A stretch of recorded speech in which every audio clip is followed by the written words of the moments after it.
Alfonso nació en Clarines el 17 de abril de 1924. Su padre, Rafael Armas Chacín, oriundo de Valle de Guanape, y su madre, Mercedes Alfonso Rojas, nacida en Sabana del Chile. Sus hermanos, Rafael, cronista de Barcelona y de Lechería, maestro y escritor; Alfredo, Premio Nacional de Literatura; y Lourdes, Premio Nacional de Pintura.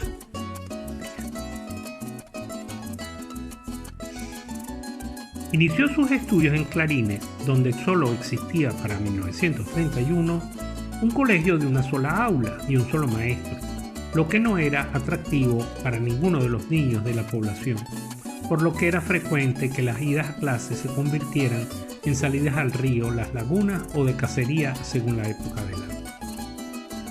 Cuentan que llegó a ser muy diestro con la gomera, al extremo de cazar murciélagos durante el vuelo. Su niñez transcurrió en el monte, acompañado de paraulatas, tutiales, cucaracheros, guacharacas, conejos, acures y algún que otro venado ahuyentado por un zorro cazador. Así llegó a la pubertad con un conocimiento muy básico y una escolaridad realmente escasa. A los 14 años apenas sabía leer y escribir. Su madre, preocupada por su educación, lo envía a Puerto Píritu, donde culmina la primaria.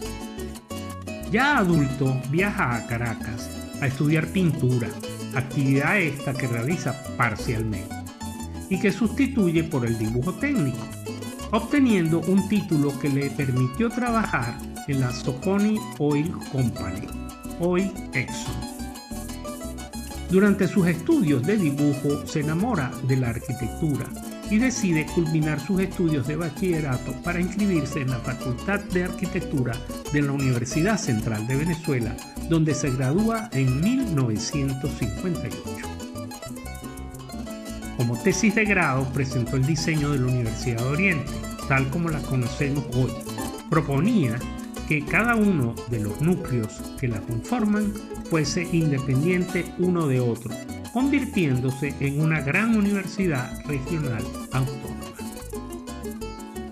Uno de sus profesores fue Carlos Raúl Villanueva, con quien trabajó durante algún tiempo. Entre sus compañeros figuran Fruto Vivas, Jorge Castillo, Domingo Álvarez, Oscar Tenreiro, Juan Pedro Pozán, Víctor Quintero, Enrique Hernández. También es digno de mencionar a Jerónimo Puig, Ralph Fermini, Osvaldo Mata, entre otros. Su promoción fue la primera que se realizó después de la caída de la dictadura de Marcos Pérez Jiménez.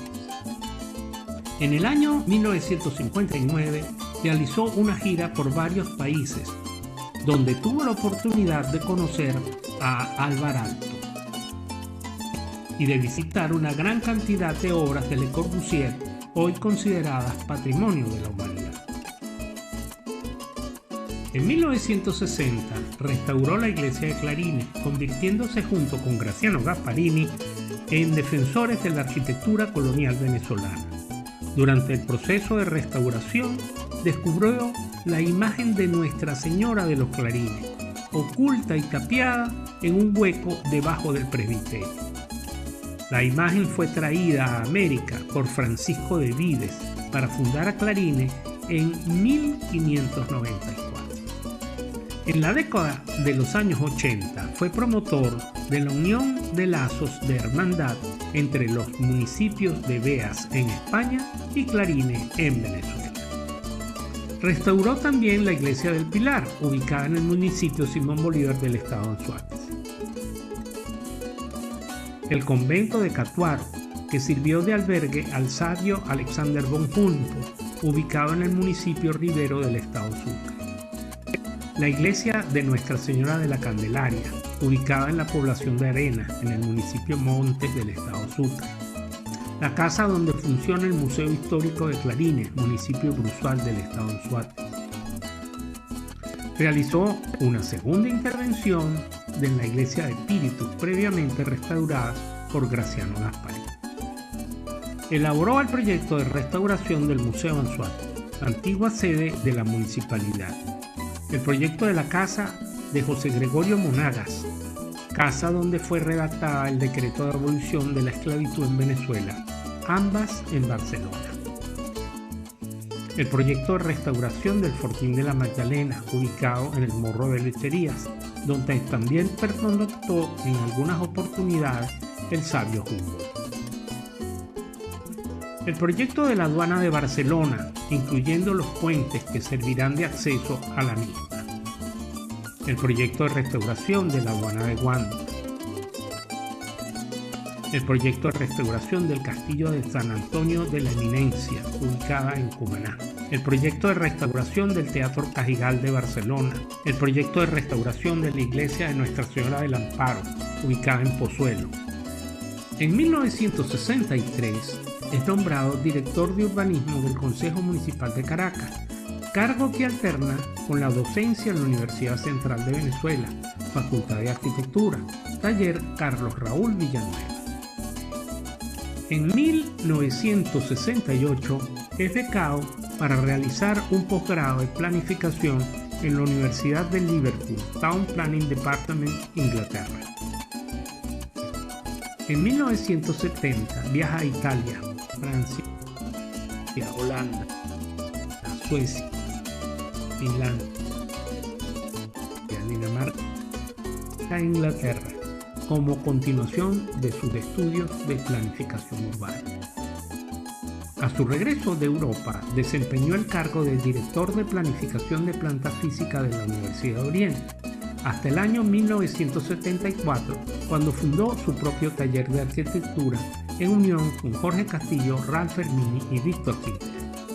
Fue un hombre dedicado incansablemente a pensar la ciudad para sus habitantes. Se convirtió en una de las referencias obligadas a la hora de diversas consultas urbanísticas y de planeamiento. Legó una larga y completísima lista de diseños para la ciudad y su entorno, que incluyen propuestas habitacionales, hoteleras, artísticos y turísticos, soluciones viales y portuarias,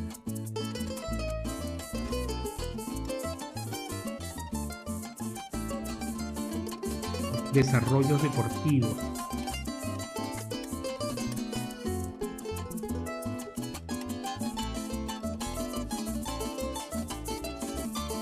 monumentos históricos,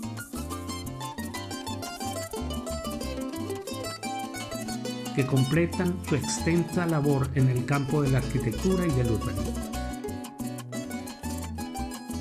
Desde sus tiempos en la Universidad Central de Venezuela, Armas Alfonso participó de la vida política en labores de apoyo directo y logístico a las luchas populares, acompañado de dirigentes perseguidos primero por la dictadura y luego por la naciente democracia. En 1994 resultó electo senador de la República por el estado de Anzoátegui.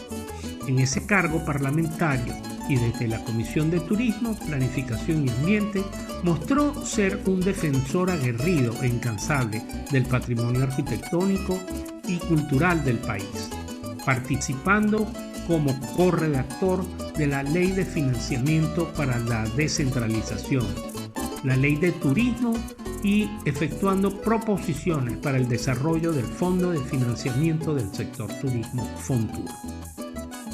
En 1984 funda la Sociedad de Amigos de la Cuenca del Lunares, dejando un periódico que desafortunadamente solo publicó 3 libros.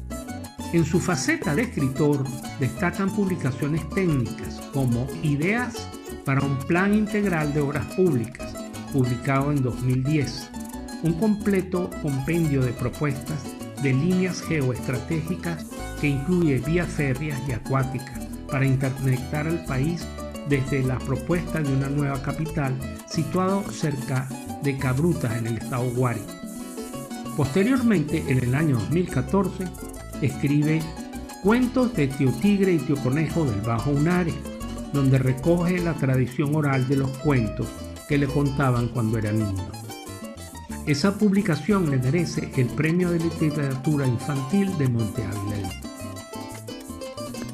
Un año más tarde, ese mismo libro es diagramado por una de sus nietas, Ariana Kahn, donde incorpora las ilustraciones de una de sus hijas, María Teresa. En 2017 publica una edición especial limitada de Cuentos de la Realidad, donde relata historias ficcionadas de vivencias propias y ajenas. Con este libro da inicio a la materialización de un sueño acariciado por mucho tiempo, de ver publicados sus diversos cuentos escritos en la tradición narrativa de su hermano Alfredo Armas Alfonso. Roberto Armas Alfonso fue un hombre honesto, ameno, conversador, de profunda sensibilidad social y amplios conocimientos. Fue un permanente compilador de expresiones de la cultura popular, noble de principios, hidalgo de conducta, ejemplo de lo mejor de Venezuela, a quien siempre profesaremos admiración y reconocimiento por su estatura moral, profesional e intelectual, compartidas con todos quienes tuvimos el privilegio de su amistad y de su cercanía.